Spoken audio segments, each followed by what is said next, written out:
fog patches persist. Otherwise, bright skies for the western half of the UK, cloudier conditions in the east, but the rain tending to be light and on and off, nowhere near as heavy and persistent as it's been in places. A coldish afternoon compared to what we've seen recently, 11 or 12 Celsius in the south, 8 or 9 in the north. But for many, it's bright skies and largely dry until the evening when some heavy and persistent rain pushes into Northern Ireland, reaching western Scotland, Wales and the southwest by midnight. That sweeps across the country, accompanied by coastal gales around parts of western Scotland and Northern Ireland. It's replaced by showers.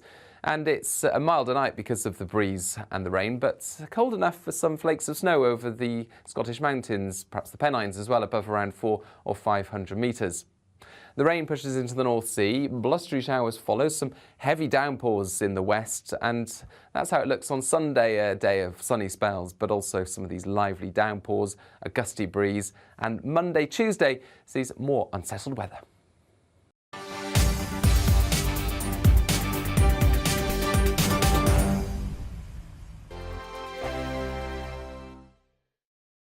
We are GB News, and we'd like to say thank you to each and every one of you for bringing us your conversations, for helping our great nation find its voice. We are here for you on radio, television, and online, across England, Scotland, Wales, and Northern Ireland. It's not the BBC, you actually get your facts right. We are proud to be GB News, the People's Channel, Britain's news channel. Every Friday and Sunday night from 9, it's Mark Dolan Tonight. We're on the same page again. There's something good happening. Let Ian finish. Don't be such a cranky. That mini budget was the tip of the iceberg. And on Saturday, my show just got bigger. From 8, it's Mark Dolan's Saturday Night In. You can't govern a country if you can't speak. Stop talking. My God, we reached the end. I've never been early in my life.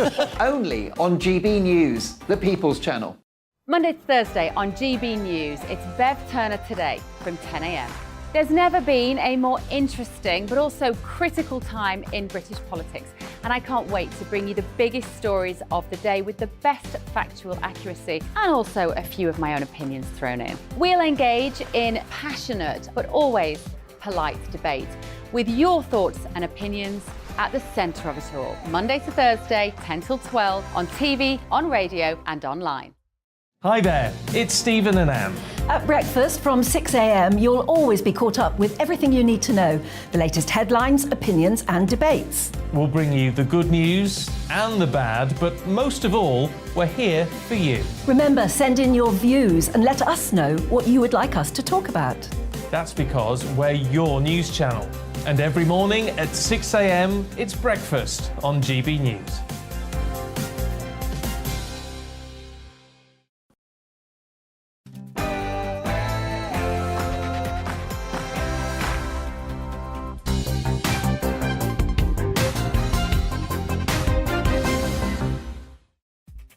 Hello and welcome to The Briefing, your afternoon fix of all the latest political news, debate and analysis. I'm Arlene Foster and here's what's coming up over the next hour. So it's an autumn statement special. Now the dust has settled, we'll be considering the fallout from the announcements made by the Chancellor at the dispatch box yesterday as he rode back on the work of his predecessor. We'll then be touring the country and dissecting how the autumn statement will be affecting Wales, Northern Ireland and Suffolk. As winter looms, we'll also be talking to an energy executive about what the government is doing to help people this winter and how the windfall tax is hitting energy suppliers.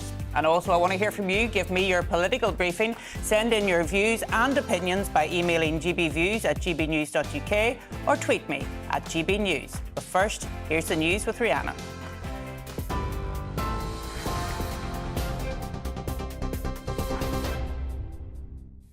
Thank you, Arlene. Good afternoon. It's 1 minute past 3. Your top stories from the GB newsroom.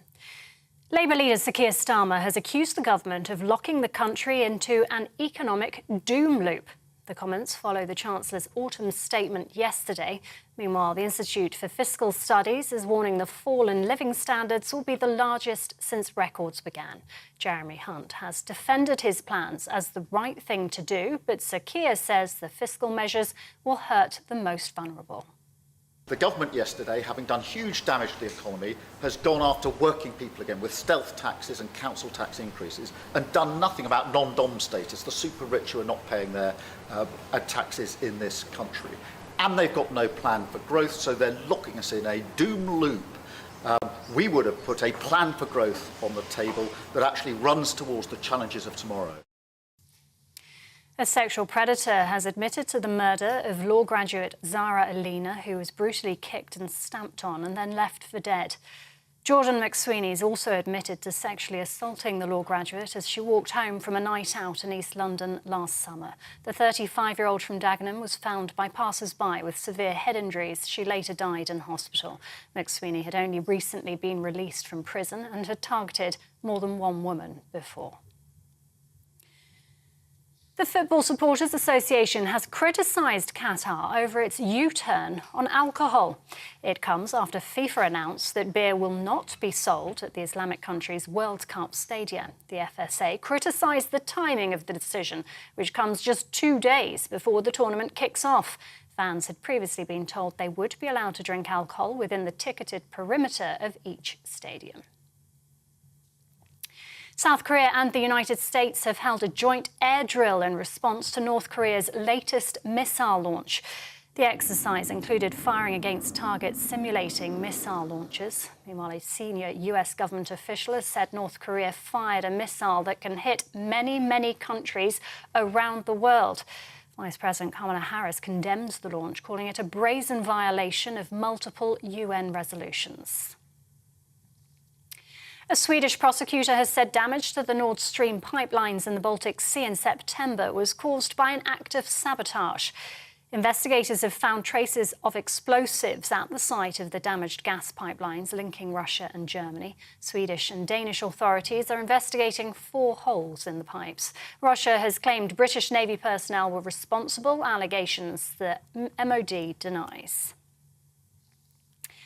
The owner of a luxury hotel in Kent has told GB News he rejected a government offer to house asylum seekers because he wasn't prepared to make his staff redundant. In an exclusive interview, Richard Martin, who owns the Blazing Donkey Hotel near Sandwich, said he was offered over £1 million for a 1-year contract. He said he couldn't think of anything more absurd and didn't want to let down the community that relies on his venue for events.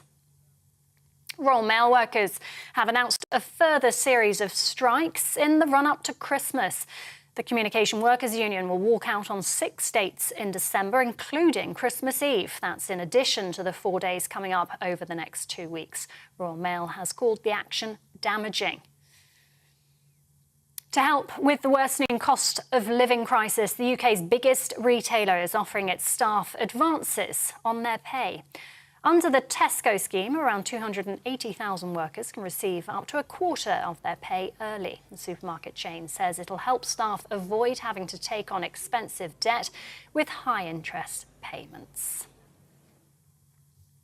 Twitter has temporarily closed its offices amid a wave of staff resignations. The measure was reportedly prompted by fears disgruntled staff could sabotage the company. Hundreds of employees are believed to have quit after owner Elon Musk asked them to sign up for long hours at high intensity or leave. Musk has tweeted he isn't worried about the resignations because the best people, he says, are staying. Twitter says the office will reopen on Monday. This is GB News. We'll bring you more as it happens now, though. It's back to the briefing with Arlene.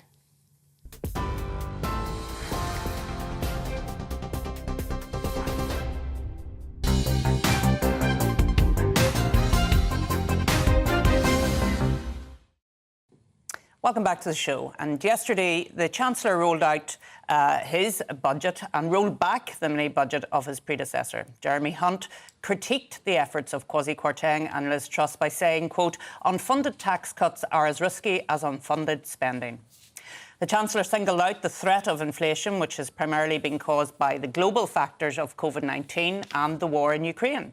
The headline announcement was the lowering of the threshold for the highest income tax rate from $150,000 to $125,000. And I'm delighted to say that joining me in the studio to help us understand and break down yesterday's autumn statement is GB News economy and business editor Liam Halligan. Liam, I suppose the one thing that struck me about the budget was that it was very bleak. There wasn't much hope about yesterday. It wasn't. The OBR is forecasting that the economy is going to shrink next year by 1.4%. Yeah. That's the kind of slowdown that we had back in 1991. It's about a third as deep as the slowdown that we had after the 2008 financial crisis. So it's a pretty, sizable reduction in economic activity. And that, of course, drives what happens with the national accounts. It means there's less government revenue to go around. It means the government has to... There aren't actual spending cuts happening. There are slowdowns in the rate of growth of spending. Yeah. They're mostly backloaded after 2024, 2025, which will probably be an election year, by the way. It's a kind of forecasting period for 5 years, so it goes to 27, 28. And most of the tax rises, and they were very significant tax rises, they weren't increases in headline rates of tax, Arlene. They were freezings of allowances, dragging people into higher income tax brackets as their wages goes up, the freezing of income tax thresholds, the threshold after which you don't get child benefit, which is very important to some people, even on middle incomes. It's a sizable amount of money. Freezing the VAT threshold for firms as they grow. So lots of ways of making people pay more tax, even though the headline rates of tax haven't actually increased. So the size of the state is going to go up. It's already at a 70-year high, and the tax as a share of our national income is set to get even bigger. So a lot of people are saying it's not a particularly conservative budget. Yeah, and I think that was what struck me as well, the fact that the people who would ordinarily vote for the Conservatives, Middle England as it's sometimes called, are the people that are going to be hit the hardest. And we've seen that in some of the commentary today. I suppose the only bright spot for people who would be seen to vote Conservative was the triple lock was kept. Yeah, I mean, look, speaking on Nigel Farage's show last night, I gave the budget 3 or 4 out of 10 because there were some really good things. We do have quite a few poor pensioners who are struggling in the UK. Some will be watching and listening to GB News. The fact that they got a 10.1% increase in the basic state pension will be very, very welcome to them. On the other hand, that's for everyone, Arlene. And there are many pensioners who don't need that extra money. That's why a lot of young people have got their noses put out of joint. Something that hasn't been mentioned much, and I'd like to mention it now if I may, is that the cuts in stamp duty that were announced by Liz Truss and Kwasi Kwarteng, which have already kicked in, they're going to be reversed in March 2025, says Jeremy Hunt. And that includes, I think, I haven't got clarification on this, but I think that includes not just the doubling of where stamp duty begins from 125 grand to 250 grand.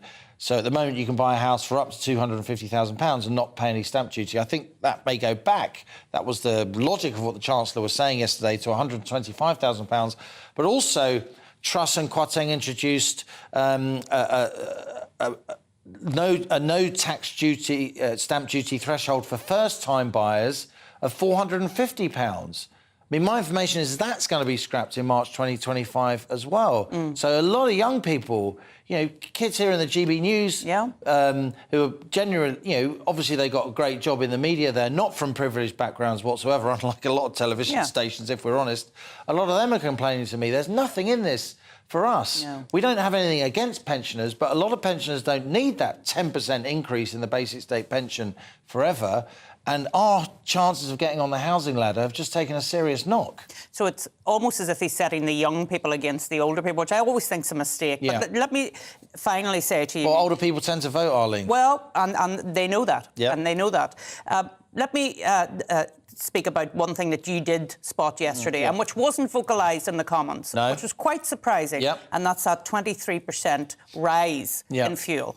OK, so this was an assumption, a written assumption by the OBR. They talked about the planned 23% increase in fuel duty from March next year. The OBR said that it would add £5.7 billion to government revenue. That's more than a penny on the basic rate of income tax. So it's obviously a huge increase. There's been a ding-dong about that. I highlighted that assumption on GB News yesterday. The Treasury's been on the defensive. The Chancellor's been questioned about it on the morning round. it can be said it's played a big role in the sort of aftermath of this budget. It's become a big day two story. In the last hour or so, an MP who picked up on our coverage has written to the Chancellor's responded, and the Chancellor's saying, look, it is just an assumption. On the other hand, the OBR's talking about the amount of money it's raised, so it will be in the OBR's assumptions of future revenues, and those future revenues are driving, Arlene, spending decisions, tax decisions that have already been made and will about to be legislated on, even though they only come in 2024, 2025. So it strikes me that the Chancellor could easily rule this out. He could easily say next April, whenever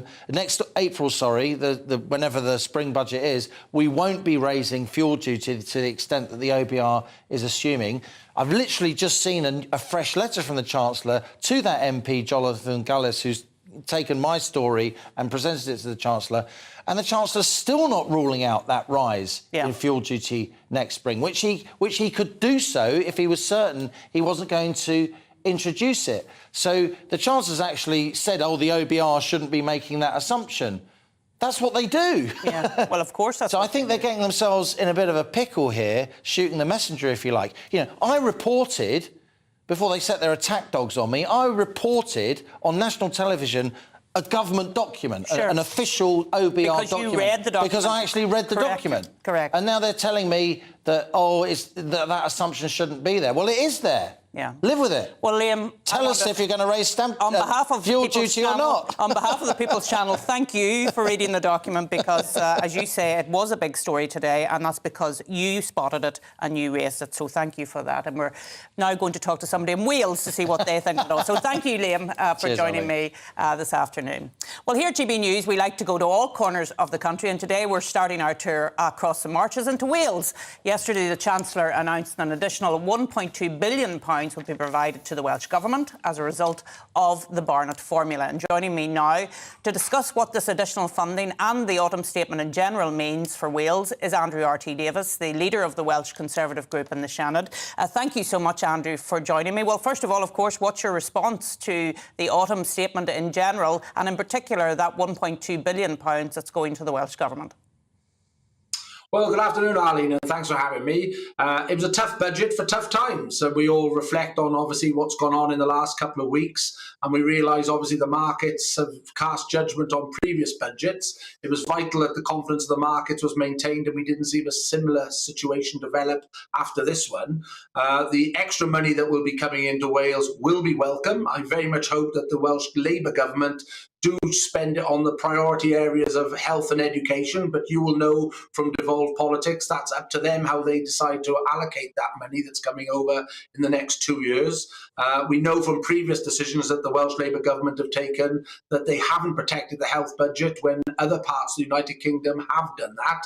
So that is a concern for us because we do have the worst waiting times of any part of the United Kingdom. And so it's important now that the First Minister and his Finance Minister clarify where this additional money is going to come from. Welcome, obviously, the triple lock commitment being upheld and obviously pensions going up because demographically, as a population, we have an older population in other parts of the United Kingdom. And also the living wage and the benefits uplift as well because demographically, we have a poorer population in other parts of the United Kingdom as well. But it was a tough budget for tough times. It was a tough budget, but there was good news insofar as there's funding for an advanced technology research centre, Andrew. Is that something that Wales has been lobbying for? I mean, it seems to be £10 million going into research in Wales alone.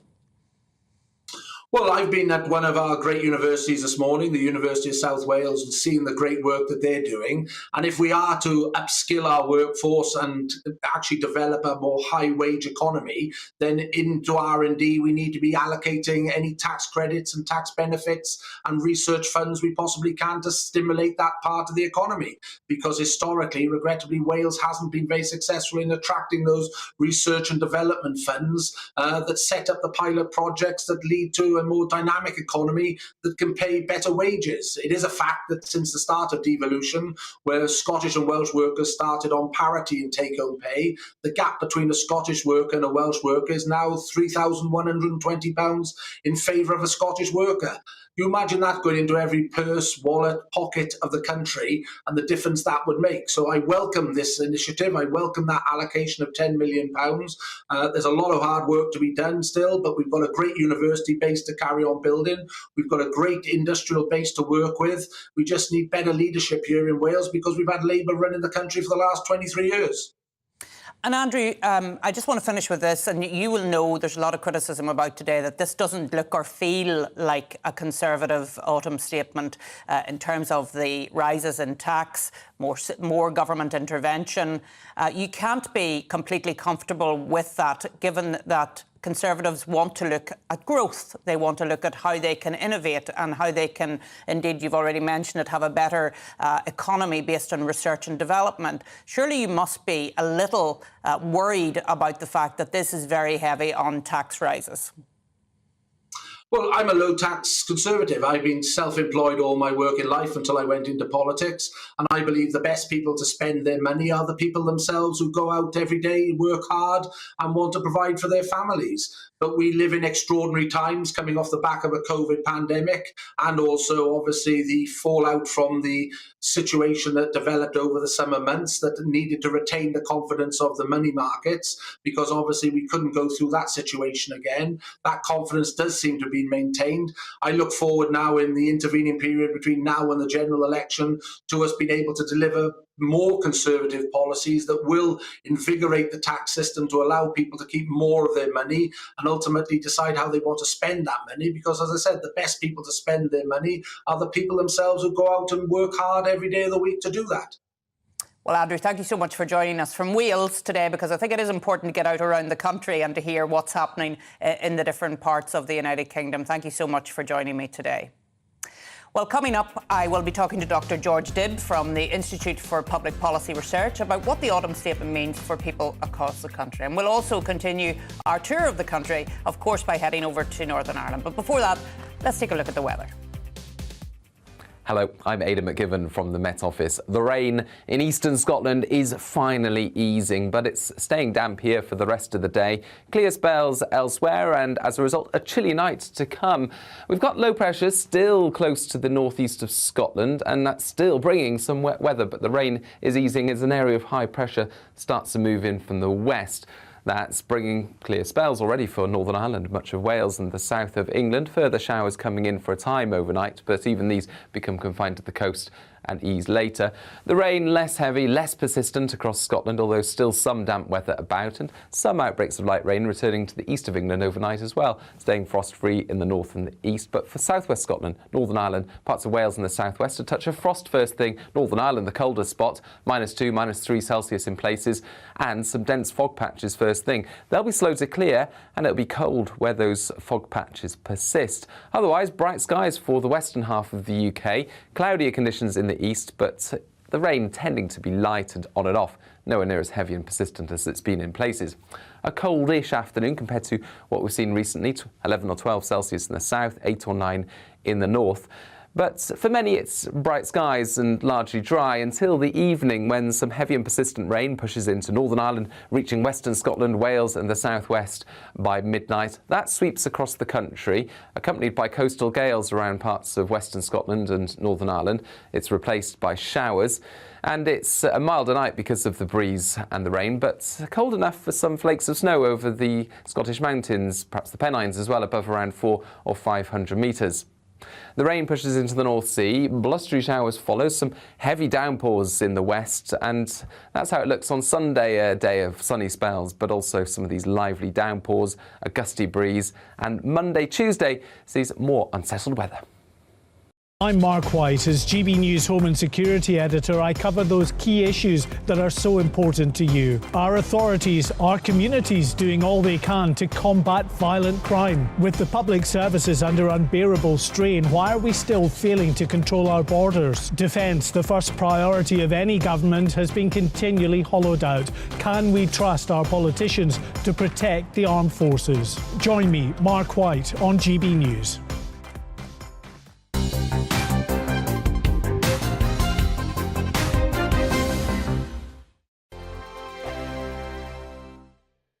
every morning from 6 o'clock, we'll wake you up with GB News Breakfast with all the stories you didn't know from the night before. So whether it's serious news, entertainment, or your own views from all over our great nation, we're here to kick off your day with a smile. And the national media should be reflecting and reporting what's happening here. You will notice the northwestern accents. Whether you're with us on TV, radio, or online, every morning, it's breakfast from 6 a.m. Hope you can join us. I'm Dan Wootton. Join me Monday to Thursday from 9 to 11 for the feistiest and most fun news debate on TV, where free speech reigns. I'll bring you a sharp take on the day's biggest stories, bombshell newsmaker interviews, and A-list guests. And I guarantee you, no spin, no bias, no censorship, and no reason to go to bed. That's Dan Wootton tonight, Monday to Thursdays from 9 on GB News. Hello, I'm Simon Evans. Join me on GB News for Headliners at 11 p.m, where I'll be joined by two of the country's top comedians as we take a look at tomorrow's newspapers tonight. If it's a big story, we'll be covering it, I guarantee, but we'll also have some fun along the way. That's GB News Headliners at 11 p.m. We won't put you to sleep, unlike some of the other paper review shows out there. So join us, 11 p.m, 7 nights a week. Hello there, it's Eamon Holmes here from Breakfast on GB News. We're not just on your television and your screens, you know. We're on DAB plus digital radio, so you can listen to your favourite shows on the move. If you've not yet listened to GB News Radio, it's very simple. We're on your radio player and TuneIn apps, on your smart speaker, phone or tablet, or online at gbnews.uk. Take us with you wherever you go. GB News Radio. You never have to miss a moment of the People's Channel. Join me, Arlene Foster, for the briefing on GB News. Every Friday at 3 p.m, I'll give you all the latest political news and analysis, and we'll have robust live debate. To make sure that you're caught up on all of the biggest issues of the day, we'll bring on experts in their field. I'll ask the questions that you'd like to ask. We're not afraid to tackle discussions from all perspectives, including yours. Don't forget, the briefing with me, Arlene Foster, every Friday at 3 p.m. on GB News. Hello, I'm Alastair Stewart, and I'd invite you to join me at noon on Saturdays and Sundays for Alastair Stewart and Friends. I've been in this business for over 40 years. Now, here at GB News, I've never been happier. I get to choose the big stories that really interest me. We hear what you have to say, and you hear what I have to say. I really hope you can join me, noon on Saturdays and Sundays.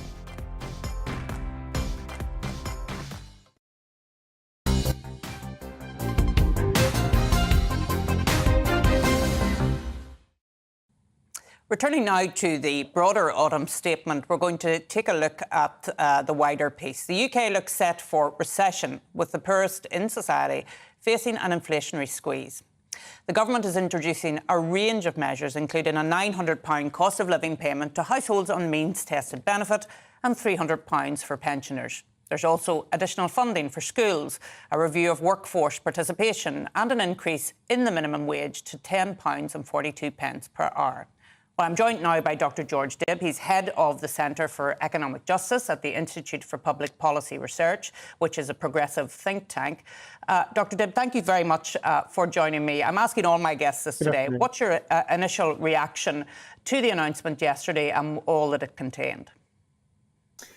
So what we saw yesterday really was a bad news budget. The forecast, the economic forecasts have worsened significantly since the last update that we had. The depth and length of the economic recession that you just mentioned has got worse. That means that unemployment forecasts are going up.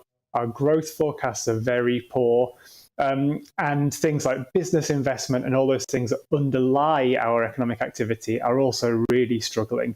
Very concerning news. And then on the other hand, we have the economic announcements from the Chancellor, which combine significant tax rises, which we think at this moment are the right thing to do, but combining that with about £30 billion of cuts to public spending.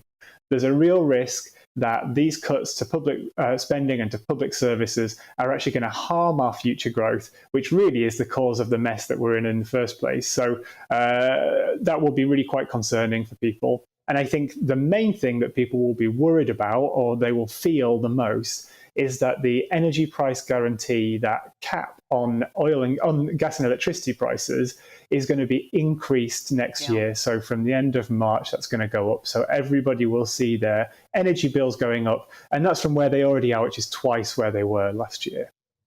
And of course, that has a huge impact on disposable income on its own, Dr. Gibb. But of course, then we have all of the stealth tax that Liam Halligan has been speaking about. Do you think that the one-off grants that were announced yesterday, the £900 to those on universal credit and the £300 to pensioners, will make much of an impact given everything that we've been talking about today? So for those people that will receive them, they're absolutely going to be important. Those £900 payments will go to anybody in receipt of benefits. So those people who are the most vulnerable in our society, those with already the most stretched budget.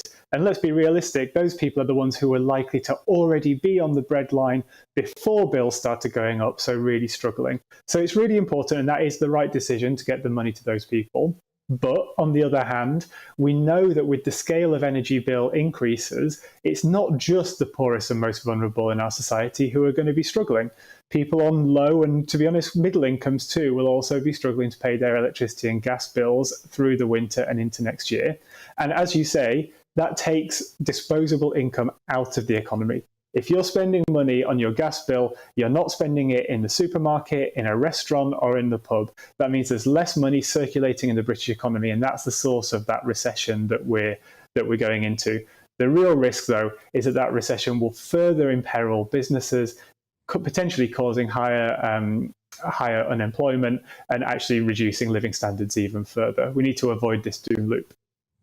Yeah, and I just wanted to mention that doom loop, and that's what Sir Keir Starmer has talked about today. He's saying that yesterday's announcements are meaning that we're locked in to this economic doom loop. Are you concerned about the fact that hope, aspiration seems to be missing from our political dialogue at present, and instead we're talking about unemployment, we're talking about a lack of disposable income? That has an impact on people, doesn't it? It makes people anxious. I think that's right, and we do need to see some hope and we need to see some optimism. There is a way of helping repair the economy, get our way out of this cost of living crisis, and also create new jobs in the UK, potentially well-paid jobs, and also reach our way to decarbonisation, to reducing our carbon emissions, doing all the things that we need to on that side too. These are not in tension. You can actually achieve them at the same time. For example, there are opportunities for wind and solar power in the UK. Investing now in those technologies could create jobs.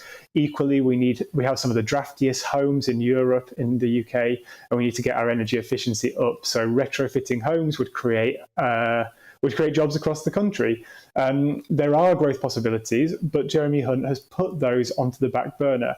All of the things that he mentioned yesterday, those investments in the economy, those investments in decarbonisation, are not going to be coming in until 2025, 27. That's past the general election. That's too late in our view. So what we need is more of that investment in our economy now, because in fact that's how you investing in the productive capacity of the economy is how you both get out of inflation and continue to grow the economy, which means more prosperity for everybody else. Well, Dr. George Dibb, thank you so much for joining me and giving me your perspective on the autumn statement today. That's Dr. George Dibb, who's the head of the Centre for Economic Justice at the IPPR. Well, coming up, we continue our autumn statement tour of the country by talking to our very own Dougie Beattie in Northern Ireland and Olivia Utley in Suffolk. With winter looming, we'll also be speaking to an energy executive to discuss the government's support for households. But first, here's Rhiannon with all of your news headlines.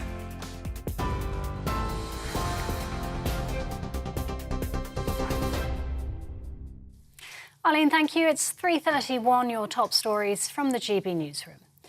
Labour leader Sir Keir Starmer has accused the government of locking the country into an economic doom loop. The comments follow the Chancellor's autumn statement yesterday.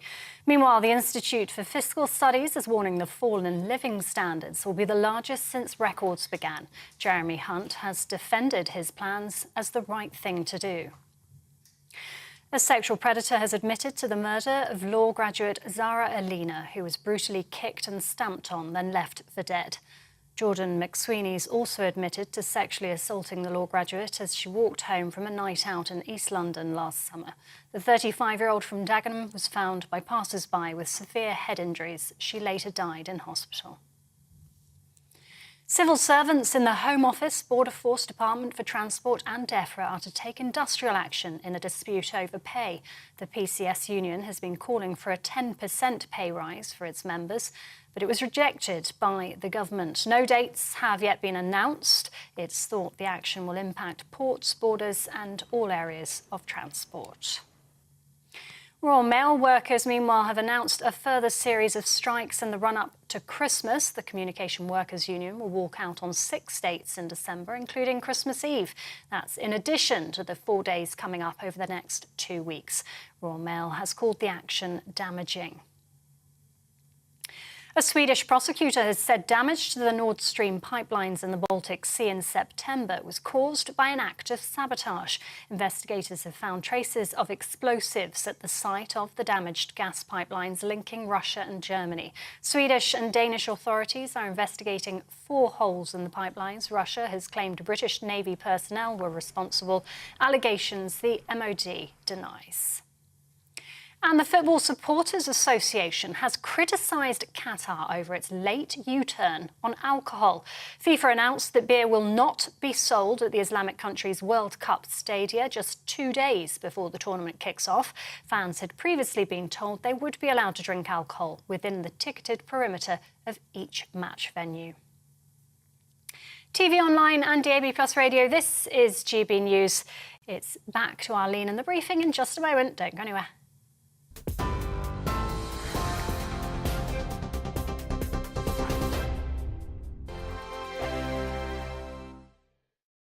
Monday to Thursday nights on GB News. At 6, it's Dubes & Co. 7 o'clock, Farage. At 8, join Mark Stein. And at 9, Dan Wootton Tonight, followed by headliners. On TV, radio and online. This is GB News. Join my show Farage, 7 p.m. till 8 p.m. Monday through Thursday. And there you will get opinion, analysis, debate, and I'll cover stories that nobody else dares to touch. You've been cancelled. Join the club. Oh my goodness me. And then for the last 15 minutes, talking pints. We're over a drink. We have a civilised conversation with someone. We very often disagree, but we do it in a grown-up way. Come and join me on Farage. We are GB News. And we'd like to say thank you To each and every one of you. for helping our great nation Find its voice. We're absolutely everywhere. across England, Scotland, Wales and Northern Ireland. On TV. On radio. And online. we're proud to be The People's Channel. Britain's news channel. On the Mark Stein Show, we cover the stories a lot of people are scared even to mention. The stuff that really matters with some of the world's biggest thinkers. Now is his opportunity to kind of take the steering wheel of history. Break away from the flock at 8 o'clock on GB News with the Mark Stein Show. Hello, I'm Michelle Dewberry and you can join me every weekday 6 till 7 on Dubes & Co. Me and my panel will get stuck right into the day's events and I can tell you, in fact, I can warn you, expect some robust debates, some strong opinions and perspectives from both sides of the fence. It's about you at home as well. I love to read out all of your comments, or at least as many as I can. So join me, Michelle Dewberry, Monday to Friday, 6 till 7 on Dubes & Co.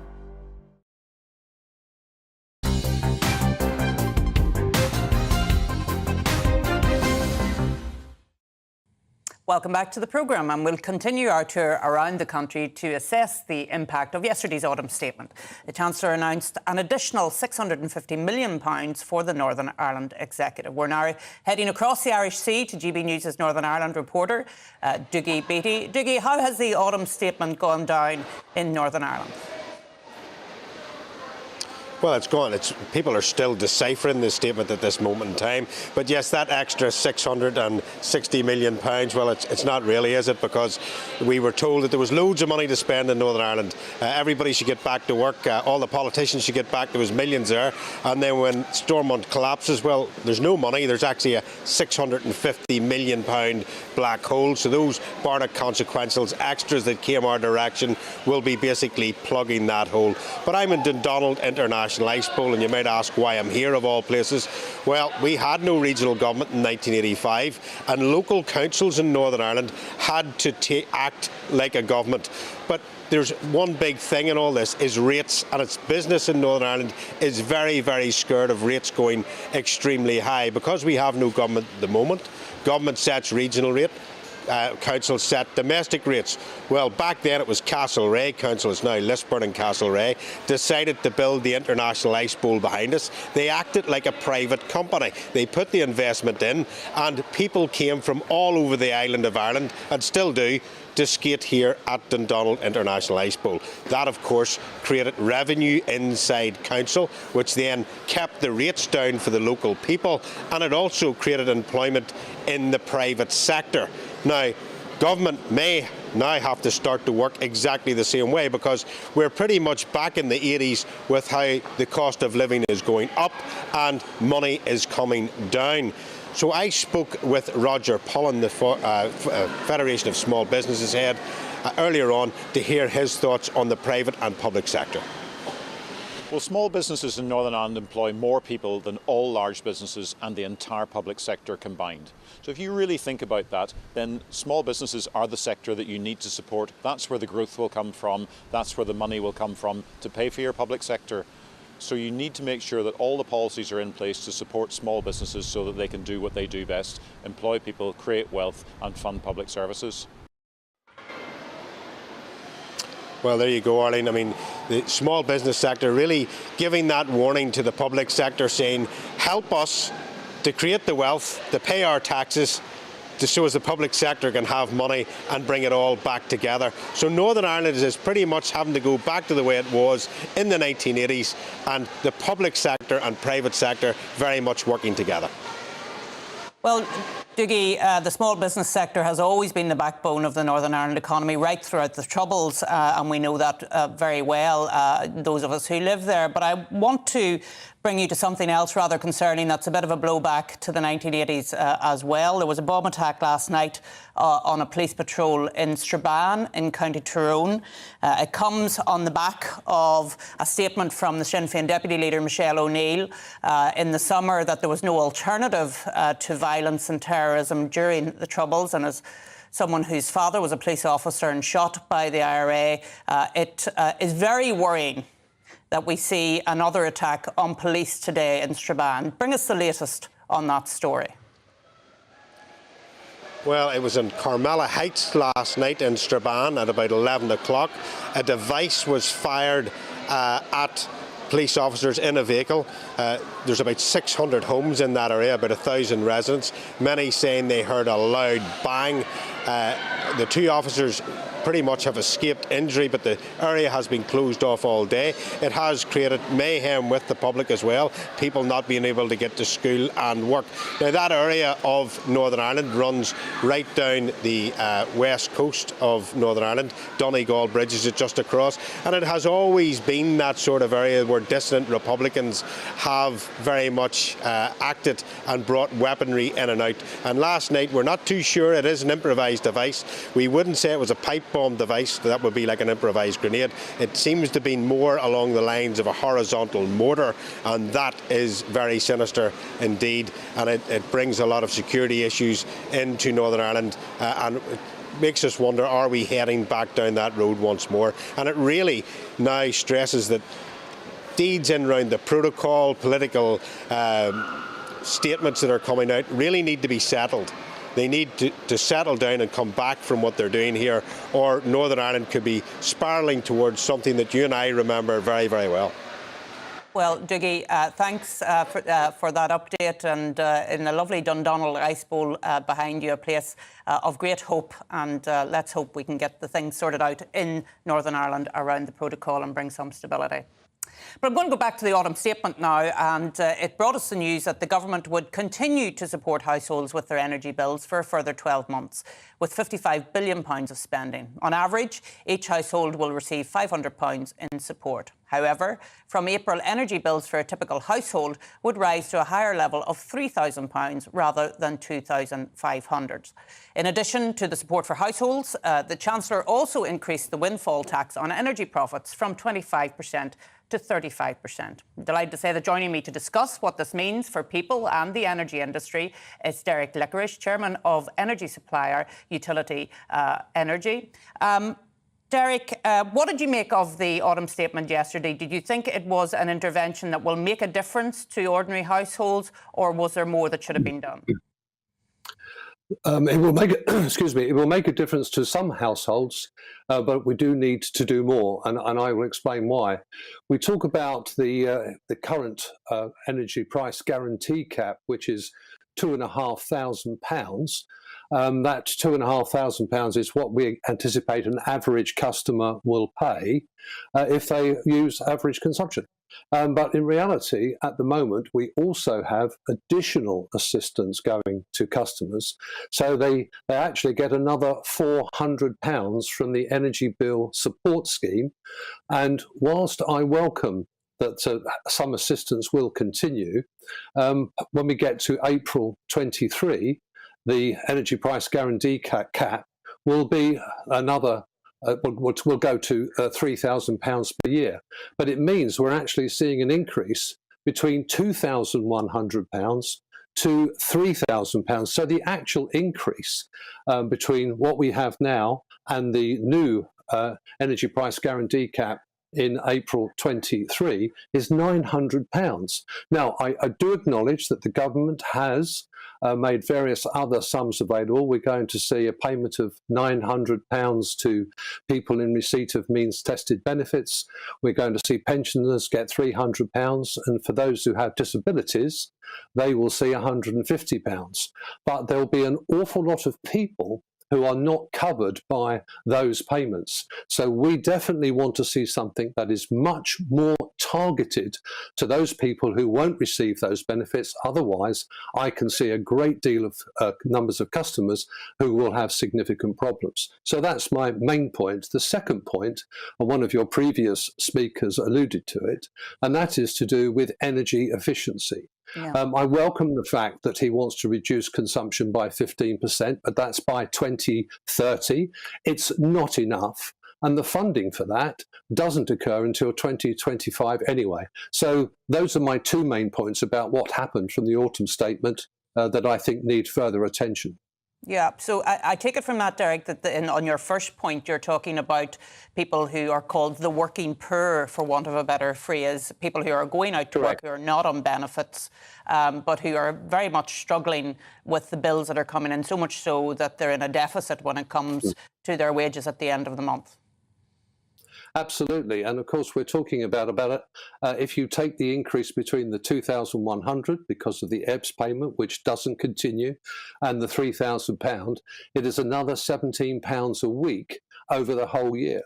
But of course, when you get to the winter, and if you're on prepayment, say, you will be paying much more than another £17 a week, probably between the £30 and £40 a week, if you are not going to be in receipt of some of those additional payments that I've mentioned. So very difficult. And the other thing I'd like to add, Arlene, is that we have yet to get into winter.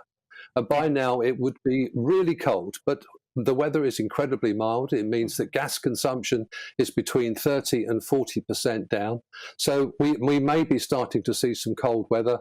And as soon as we do, I'm very sure even at the 2,100 price level, a lot of customers will have difficulty. And that does concern me. And Derek, in your second point, you mentioned the £6 billion towards energy efficiency. It's something I've been talking quite a lot about on this show, the fact that the government haven't been willing to look at energy efficiency. I do see it as a positive that they've decided to invest in that, and the fact that they're setting up, I think it's an energy efficiency task force. You always need a task force, Derek, on these occasions. Yes. But it would be good if people did start to look at demand for energy as well as the supply issues. Absolutely, and of course we've already seen some response on the demand side because of price, despite the weather. But there's much more that can be done. And we would urge the government to be much more ambitious with the target itself. Let's go for 30%. And we need to bring forward the expenditure and all the actions that they seem to have delayed until after the election. But the time to do it is now. We need momentum, and it needs to come in various forms, not just energy efficiency, but also getting people very firmly used to the idea of what the journey will be like towards net zero. There is so much that can be done, and it's a missed opportunity if we don't do it. Yeah. Well, Derek, thank you for joining me this afternoon and discussing all of the issues around energy. That's Derek Licorice, chairman of the energy supplier Utilita Energy. Thanks for joining me. Now, the Chancellor has also announced yesterday that he is going to expand devolution as part of his autumn statement in an effort to move power closer to the people. Going forward, there will now be an elected mayor in Suffolk, as well as deals for mayors in Norfolk and Cornwall, and an area still to be determined in the northeast of England. Joining us now from Suffolk is our political reporter, Olivia Utley, to give us the reaction to further devolution, as well as we're going to touch on later on the major political stories of the week. Well, Olivia, you're getting a mayor. Well, yes. Not exactly a mayor, actually. What's happened is for quite a long time, plans for a mayor of Suffolk have been in the works, but there's been strenuous local opposition to it round here, particularly among local council leaders who are worried about their own powers being diluted. So what's happened is the government and Suffolk County Council have come up with a compromise whereby the government won't impose a mayor on Suffolk, but it will say that Suffolk must have a directly elected local council leader. So it's basically a bit of a fudge. But to sweeten the pill for the local council, who still isn't particularly keen on that, or wasn't a couple of weeks ago, the government is offering a large amount of funding to Suffolk. So instead of having a mayor as we have in London or in Teesside, Suffolk's going to have a directly elected local council leader. Of course, the problem with this, and I've spoken to people here who are concerned about that, is that the locally elected council leader won't actually be the head of the council per se, so they won't have a ward themselves, which means that people in Suffolk are worried they won't know who to turn to. If they have a problem, do they go to the local councillor who they elected, or do they go to the local mayor who they have also directly elected? Creates a little bit of confusion. They're also very worried. The thing I'm getting over and over again is they're worried about their council tax going up, and that's not surprising because another measure that Jeremy Hunt introduced in his budget yesterday is he's allowed councils to raise council tax by up to 5% without going to a local referendum, and beforehand it was only 3%. So that's a very big worry for people here. Generally they're keen on more devolution. They're not quite sure about this mayor / local council elected leader distinction, and they're very worried about their council tax. Well, I have to say, it sounds very much like a directly elected mayor to me, but if they want to call it something different, that's entirely a different matter. I just wanted to move beyond yesterday in the autumn statement, because, of course, there's been a lot of global politics happening, Olivia, over this past while. We've had COP27, followed very closely by the G20. How do you think our new Prime Minister has got on the world stage over this past couple of weeks? Well, Rishi Sunak seems to be going down pretty well on the world stage. I think there are concerns, though, back here about some of the relationships which he seems to be developing on the world stage. Of course, there are plenty of Northern Irish Unionists who are worried about him talking to Joe Biden. Yes, he made the right noises about the Northern Ireland Protocol, saying that Ulster Unionists aren't happy about what's going on. But he's said to Biden that he, Rishi Sunak, is going to sort out a deal for the protocol by April. And some people are wondering why exactly he's made that commitment to a foreign leader. Of course, also, Rishi Sunak agreed to meet President Xi. That meeting ended up not happening because of the strike in Poland that threw out all the G20 timings. But there are plenty of China hawks in the Conservative Party and beyond over here who can't really reconcile the Rishi Sunak agreeing to meet President Xi and talk about Britain's burgeoning relationship with China with the Rishi Sunak who we saw over the summer saying that China is our #1 threat. So overall it feels as though, yes, Rishi Sunak is going down well on the world stage, but how are his Conservative backbenchers going to respond to those relationships that he's developing? Well, just to go back on the Biden interaction, of course, the significance of April of next year, Olivia, as you will know, is that it's the 25th anniversary of the Belfast Agreement. And, of course, he's wanting to be able to invite world leaders over to Northern Ireland to celebrate that, but can't really do that if he doesn't have devolution. And that's why there's this huge pressure now on the government to try and sort it out. One wishes that that pressure was on the European Commission as well. It doesn't appear to be, because as usual they're on a go slow when it comes to the protocol and the negotiations.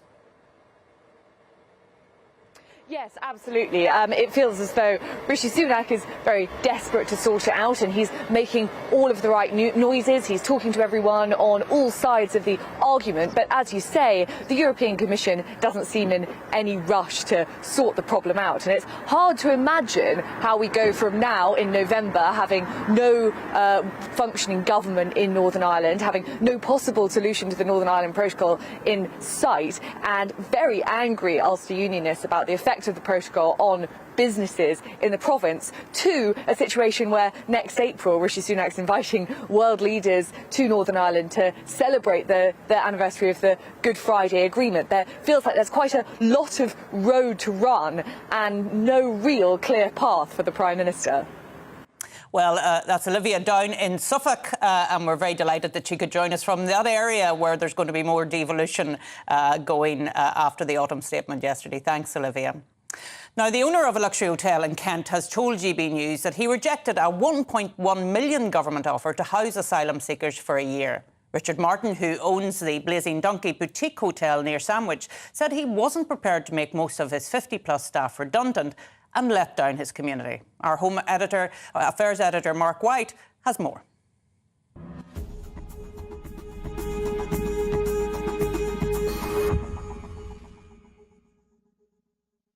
Tucked away in the East Kent countryside is a little gem of a hotel that's won awards for its service. It is the most unlikely candidate to become the latest hotel housing asylum seekers. Yet that's exactly what would have happened had they accepted a more than £1 million offer from a Home Office contractor. This is also a popular venue for weddings and other events. Owner Richard Martin says the impact on the community of handing over his hotel to the government would have been huge. So this is our wedding and special events marquee right here. It looks very impressive, I have to say, Richard.